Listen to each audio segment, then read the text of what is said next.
Bueno, buen día a todos. Yo les voy a hablar sobre los efectos tóxicos y genotóxicos, mostrándoles algunos ejemplos de los que hemos estudiado.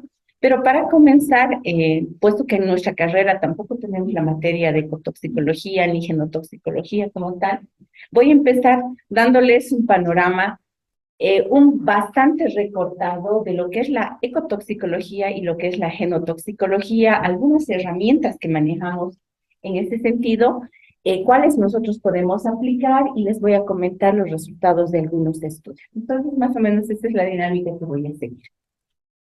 Em, Todos los días nosotros estamos expuestos a un sinfín de contaminantes. Aquí en este gráfico podemos ver, decir, todos comemos, todos tomamos fármacos, nos encanta ir a una parrilladita, nos encanta fumar y solamente estas actividades que habitualmente desarrollamos repercuten en generar o que estemos consumiendo, por el otro lado, compuestos que pueden ser tóxicos para nuestro cuerpo. Y cuando decimos tóxicos, nos referimos a que pueden alterar, afectar el funcionamiento normal de alguna parte de nuestro organismo. Si nosotros revisamos un poquito más este gráfico, ¿ya? Las papitas fritas aquí me dirán que tienen de tóxico. Las papitas fritas cuando se preparan a más de 140 grados en este aceite que estoy hirviendo, generan acrilamidas.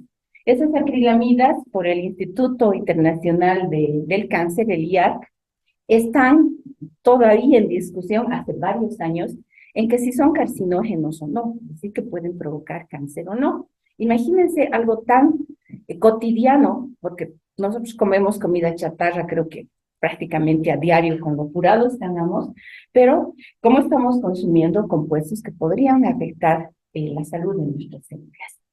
¿Quiénes fuman aquí? ¿Cuántos de ustedes fuman? A ver, levanten la mano. No voy a creer que nadie fuma aquí.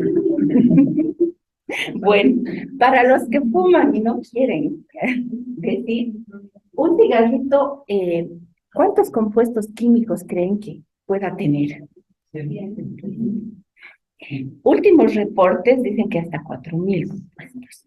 De esos 4.000 compuestos, yo había leído hace poco tiempo que eran como 300 los que son genotóxicos, es decir, que alteran el material genético, pero un reporte más reciente dicen que garantizados 43 de ellos, por lo menos, pueden generar toxicidad.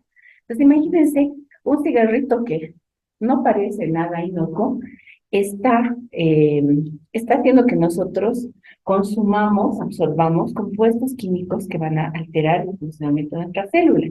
Pero no solo eso, sino que en ese proceso estamos eliminando al medio ambiente y estamos contaminando al resto, y no solamente hablo de personas, hablo de plantas, hablo de animales, que están absorbiendo esos compuestos que estamos botando al medio ambiente. En una parrilladita, mientras más quemadita la chuleta, o sea, más sabrosa, ¿eh? Eso es más o menos así. Lamentablemente eso es lo peor. Es mejor comer carne casi cruda en este caso porque el hecho de quemar las grasas está generando una gran cantidad de compuestos policíclicos aromáticos. Y lo malo de estos compuestos es que imagínense esos anillos, todos hemos pasado química, son esos compuestos que son anillos de 6 o de 5 y en esos compuestos está la mayoría de esos elementos que al final pueden ingresar a la célula fácilmente y en algún momento o asociarse con el material genético o provocar cambios en el metabolismo de la célula para que esa misma molécula se modifique y luego atacar nuestro material genético. Entonces, cosas tan inocuas que generan compuestos. Y obviamente si hablamos de esto que se está botando a los ríos, de lo que están emitiendo las fábricas a la atmósfera, pues los mismos vehículos, las emisiones que tienen. Es decir, podemos hablar de muchísimos casos de contaminación. Todo el tiempo estamos contaminando la naturaleza, todo el tiempo le estamos añadiendo cosas que le son agresivas a la naturaleza. Entonces, a esto nosotros le llamamos exposición. Y la exposición no es solamente a nosotros, sino es a todo este ecosistema, a todos los elementos que forman este ecosistema. Botamos a las aguas, a los suelos, Aquí hay una dinámica con los seres vivos y los factores abióticos. Entonces, imagínense todo el daño que estamos causando a nuestro medio ambiente. De esto, todos los organismos vivos absorben esos compuestos químicos. Y la forma de absorberlo es de diferente forma. Nosotros somos iguales, toditos. Me gusta darles este ejemplo. Si nos tomamos todos ahorita un vasito de vino, una copita de vino, algunos de ustedes se parrearán con esa copita de vino, pero otros no les pasará nada ni con una botella. ¿Qué es lo que ha pasado? Estamos tomando el mismo vino y se supone que genéticamente somos iguales. Lo que pasa es que muchos de nuestros genes funcionan diferente. Son los mismos genes, pero funcionan diferente. Y funcionan diferente en el sentido de que unos tienen más tolerancia y otros no a los alcoholes, a esas moléculas químicas. Entonces, he ahí la diferencia de las personas. Algunas personas eliminarán las toxinas fácilmente, orina, sudor, y no les pasará nada.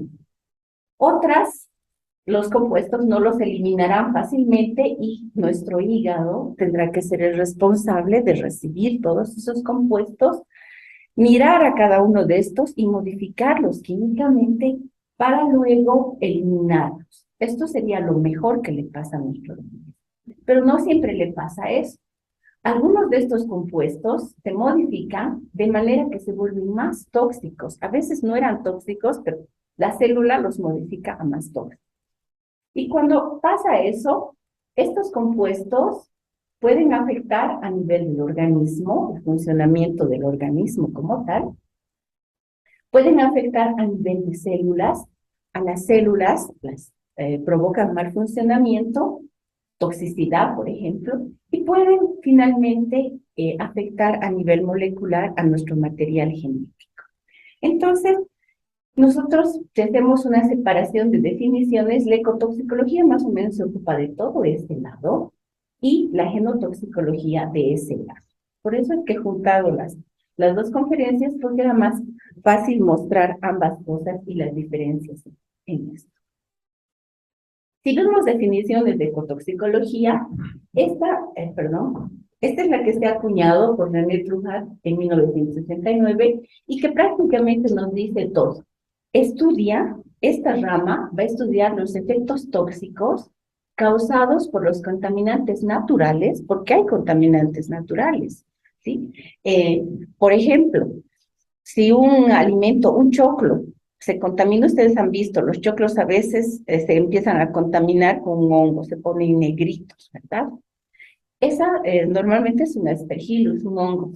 Y este aspergillus lo que hace es sintetizar su propia toxina, que es la aflatoxina B, y esta aflatoxina B, según la IARC, es de los cancerígenos más potentes. Por eso nos recomiendo comer maíces en mal estado con eso, ¿no? Esos son contaminantes, por ejemplo, naturales. Y sintéticos, si recordamos el esquema anterior, pues ahí tenemos una diversidad enorme de compuestos sintéticos, ¿sí? Y estos, cuando van hacia los ecosistemas, van a causar efectos tóxicos, van a alterar de alguna manera el comportamiento a nivel molecular, celular de organismo. Y cuando ya hablamos de organismo, ese organismo pertenece o está dentro de un contexto, pertenece a una población, esa población es una comunidad y al final es parte de un ecosistema.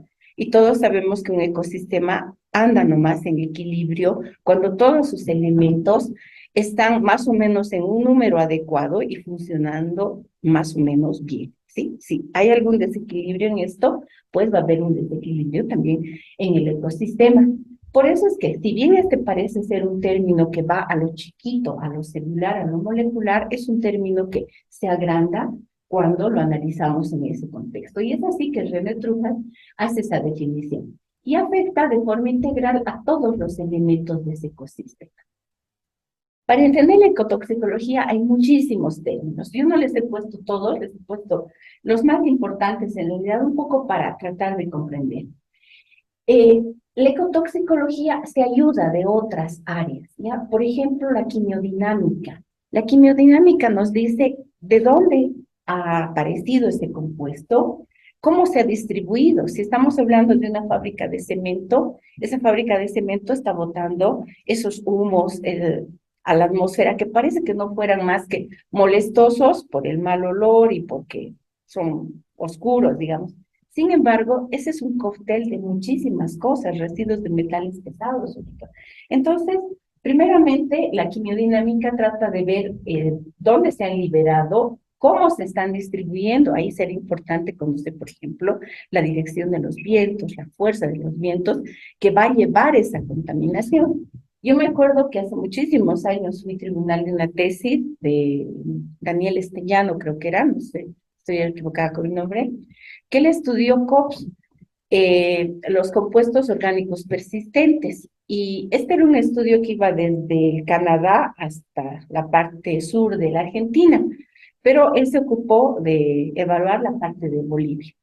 Y lo que él comentaba es que habían encontrado plaguicidas muy al sur en la parte ya helada de la Argentina, donde uno dice, pero ¿cómo puede haber plaguicidas y ahí no se cultiva nada? Sin embargo, justamente muchos de estos compuestos se distribuyen por este tipo de mecanismos. La degradación. Lo bueno de algunos de estos elementos es que se pueden degradar, son volátiles. Muchos de los plaguicidas, por ejemplo, cuando ya se están distribuyendo al medio ambiente, son fotosensibles. Entonces, la luz o la radiación ultravioleta los va degradando y de esa forma vamos disminuyendo las concentraciones de estos. Y el destino final de las sustancias, al final, ¿dónde van a dar esas sustancias? ¿En la forma original o en una forma modificada? ¿No? Y ahí ya nos podemos imaginar. En esto es muy importante la biodisponibilidad. ¿A qué se refiere? Podemos nosotros estar en contacto con un compuesto, pero nuestras células no tener el mecanismo, o nuestra piel, por ejemplo, no tener el mecanismo adecuado para poder absorber esos compuestos. Esa molécula no está biodisponible, aunque esté en una concentración elevada. Entonces ahí la biodisponibilidad se refiere justamente a esa propiedad de el hecho de que algunos compuestos son fáciles de ser